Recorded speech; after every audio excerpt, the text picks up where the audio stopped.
एक लाश के टुकड़े, 2 अलग अलग शहरों में, और एक गूंगी महिला की गवाही जिसने कातिल तक पुलिस को पहुंचाया। क्या आप जानना चाहेंगे कि कैसे एक खामोश गवाह ने इस खौफनाक हत्याकांड का सच उजागर किया? घटना की शुरुआत 8 जून को होती है। उस दिन शनिवार था। इंदौर के रेलवे यार्ड में, जहां ट्रेन्स आकर रुकती हैं और फिर उनके जाने से पहले उनकी सफाई होती है, एक पैसेंजर ट्रेन खड़ी थी। ये ट्रेन थी नागदामो इंदौर पैसेंजर ट्रेन, जो कई स्टेशनों से होकर गुजरी थी और अब यार्ड में सफाई के लिए खड़ी थी। सफाई कर्मचारी ट्रेन की सफाई कर रहे थे। तभी एक सफाई कर्मचारी एक बोगी के अंदर एक सीट के नीचे सफाई करते समय एक बोरी पर नजर पड़ती है। उसने बोरी को बाहर खींचा तो देखा कि उस पर खून के निशान थे। वो घबरा गया और तुरंत रेलवे पुलिस को सूचना दी। रेलवे पुलिस ने जब बोरी खोली तो सभी के होश उड़ गए। उस बोरी में एक महिला की लाश थी, लेकिन लाश का सिर गायब था। केवल धड़ मौजूद था और दोनों हाथ और पैर भी काटकर गायब कर दिए गए थे। यह दृश्य देखकर पुलिस भी सन्न रह गई। पुलिस ने तुरंत लाश को सरकारी हॉस्पिटल भेज दिया और मामला दर्ज कर जांच शुरू कर दी। अब पुलिस के सामने सबसे बड़ी चुनौती यह थी कि बिना सिर, हाथ और पैर के इस महिला की पहचान कैसे की जाए। शरीर पर ऐसा कोई निशान भी नहीं था जिससे महिला की पहचान हो सके। कातिल का पता लगाना तो दूर की बात थी, पहले ये जानना जरूरी था कि मरने वाली महिला कौन है। 2 दिन बीत गए। लाश 8 जून को मिली थी, लेकिन अब भी कोई सुराग नहीं था। 10 जून को सोमवार के दिन ऋषिकेश रेलवे स्टेशन पर एक और ट्रेन खड़ी थी, योगनगरी ऋषिकेश एक्सप्रेस। सफाई कर्मचारी इस ट्रेन की भी सफाई कर रहे थे और फिर से एक सफाई कर्मचारी को एक सीट के नीचे बोरी दिखाई दी। उसने पुलिस को तुरंत सूचना दी। अब ध्यान देने वाली बात यह है कि इंदौर और ऋषिकेश के बीच की दूरी लगभग 1000 किलोमीटर से भी ज्यादा है। 8 जून को इंदौर में एक ट्रेन के डिब्बे से बोरी में लाश मिली थी, जिसका सिर और अंग गायब थे, और अब 10 जून को ऋषिकेश में भी एक और बोरी मिली। दोनों जगहों पर एक ही तरीके से इंसान के अलग अलग कटे हुए हिस्से मिले। ऋषिकेश और इंदौर की रेलवे पुलिस को इस बात की जानकारी नहीं थी कि दूसरे शहर में भी ऐसी ही कोई घटना हो चुकी है, लेकिन तफ्तीश के दौरान धीरे धीरे यह सूचना ऋषिकेश से इंदौर तक पहुंची और पुलिस के सामने अब एक नया सवाल खड़ा हो गया, क्या दोनों घटनाओं का कोई संबंध है? जब इंदौर पुलिस को ऋषिकेश से खबर मिली कि वहां बोरी में केवल हाथ और पैर मिले हैं, तो इंदौर वाले चौंक गए। उन्होंने बताया कि उनके पास मिली लाश में सिर और अंग गायब थे।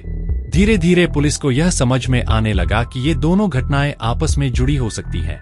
लाश के अलग अलग टुकड़े इंदौर और ऋषिकेश में मिले थे, जो शायद एक ही व्यक्ति के थे। अब पुलिस ने दोनों घटनाओं को जोड़कर एक ही केस के रूप में देखा। इंदौर और ऋषिकेश की रेलवे पुलिस ने केस दर्ज किया और मामला मुख्य पुलिस को सौंपा गया। लेकिन अब सबसे बड़ा सवाल था कि इस हत्या की जांच शुरू कैसे करें। 1000 किलोमीटर का फासला, 2 अलग अलग शहर और एक अननोन लेडी जिसकी पहचान तक नहीं हो पा रही थी। जांच की सबसे पहली कड़ी ये बनी कि दोनों ट्रेन्स जिनमें लाश के टुकड़े मिले थे, उज्जैन से होकर गुजरी थी। नागदामो इंदौर पैसेंजर ट्रेन, जिसमें इंदौर में लाश मिली थी, और योगनगरी ऋषिकेश एक्सप्रेस, जिसमें ऋषिकेश में लाश के टुकड़े मिले, दोनों ही उज्जैन से होकर गुजरती थीं। यह पहला कनेक्शन था जिसने पुलिस को मामले की तह तक जाने का एक सिरा दिया। जब इंदौर की ट्रेन से मिली लाश की जांच की गई तो पुलिस को एक और अहम सुराग मिला। उस महिला के हाथ पर एक टैटू बना हुआ था, जिसमें 2 नाम लिखे थे, मीराबेन और गोपाल भाई। पुलिस ने सोचा कि ये नाम मरने वाली महिला और उसके पति के हो सकते हैं, लेकिन इस बात की पुष्टि नहीं हो पा रही थी। तभी कुछ स्थानीय पुलिस वालों ने एक महत्वपूर्ण जानकारी साझा की। उन्होंने बताया कि उज्जैन के आसपास के कुछ इलाकों में एक खास प्रथा है, जहां कुछ जातियों की महिलाएं अपने हाथ पर अपने पति का नहीं, बल्कि अपने भाई का नाम गुदवाती हैं। यह सुनते ही पुलिस की उम्मीद जगी। अब यह समझ में आया कि मीराबेन शायद मरने वाली महिला का नाम है और गोपाल भाई उसका भाई हो सकता है। इस सुराग ने पुलिस को सही दिशा में आगे बढ़ाया।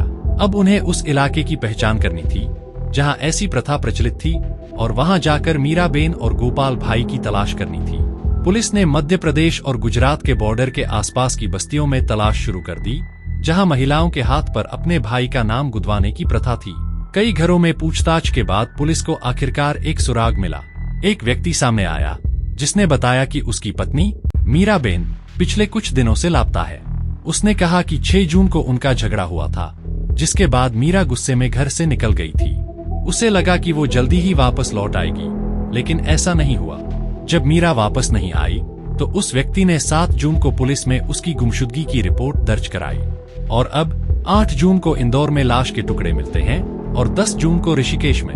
ये घटनाएं उसकी गुमशुदगी के तुरंत बाद हुई, जिससे पुलिस को शक हुआ कि यह मामला मीराबेन का ही हो सकता है।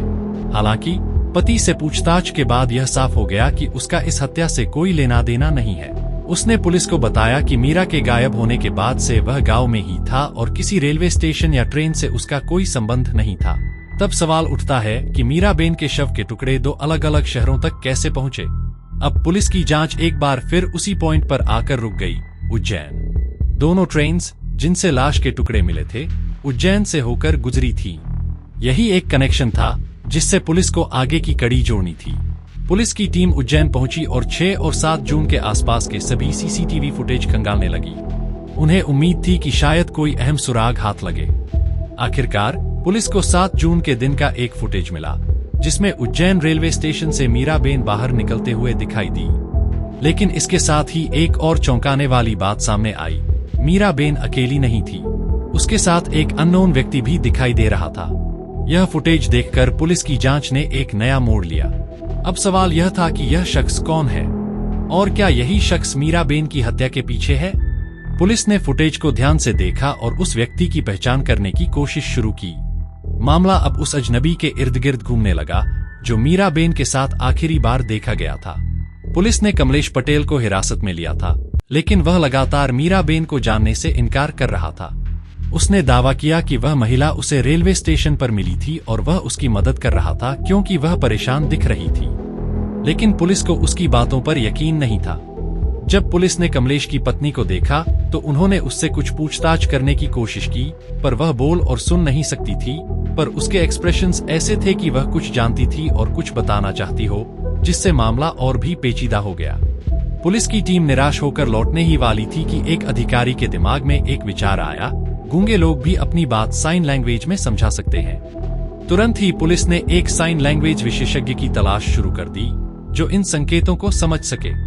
किस्मत से एक समाजसेवी संगठन से एक व्यक्ति सामने आया जिसने पुलिस की मदद करने का प्रस्ताव रखा।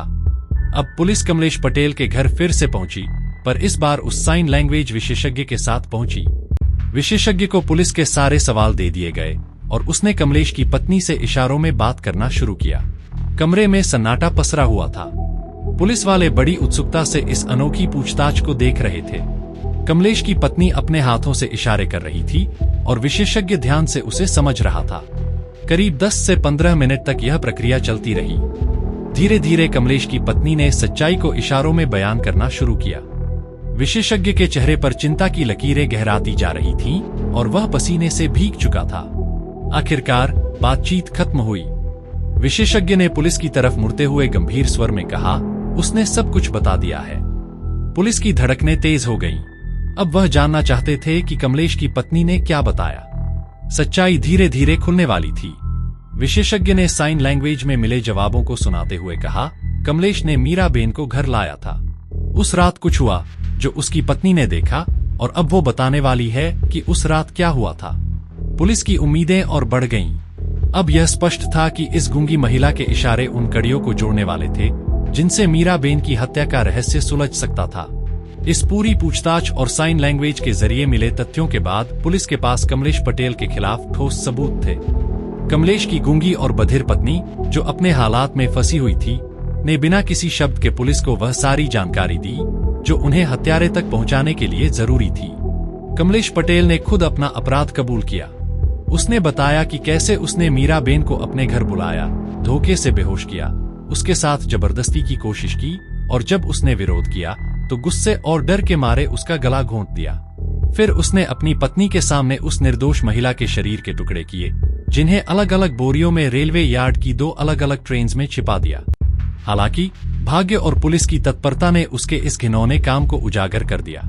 इंदौर और ऋषिकेश में मिली बोरियों ने कमलेश की दुष्टता को सामने ला दिया। पुलिस की लगातार जांच और साइन लैंग्वेज विशेषज्ञ की मदद से उसकी पत्नी की गवाही इस पूरे मामले का निर्णायक मोड़ साबित हुई। कमलेश पटेल की पत्नी, जो ना बोल सकती थी और ना सुन सकती थी, ने बहादुरी से उस सच को उजागर किया जो उसने अपनी आंखों के सामने देखा था। उसकी इस बहादुरी ने कानून की मदद की और पुलिस ने उसकी तारीफ करते हुए उसे एक मिसाल के रूप में पेश किया। यह कहानी एक ऐसी महिला की है जिसने अपनी सीमाओं के बावजूद साहस और दृढ़ता दिखाते हुए न्याय की लड़ाई में अहम भूमिका निभाई। यह इस बात की मिसाल है कि एक इंसान, चाहे किसी भी शारीरिक कमी से जूझ रहा हो, कानून और न्याय की मदद करने के लिए हमेशा खड़ा हो सकता है। तो आज की कहानी में इतना ही। अगर आपको यह कहानी दिलचस्प लगी हो तो लाइक करें, अपने विचार कमेंट्स में साझा करें और चैनल को सब्सक्राइब करना न भूलें। याद रखें, अपराध कभी छिपा नहीं रहता और हमारी सुरक्षा हमारी जागरूकता में है। धन्यवाद।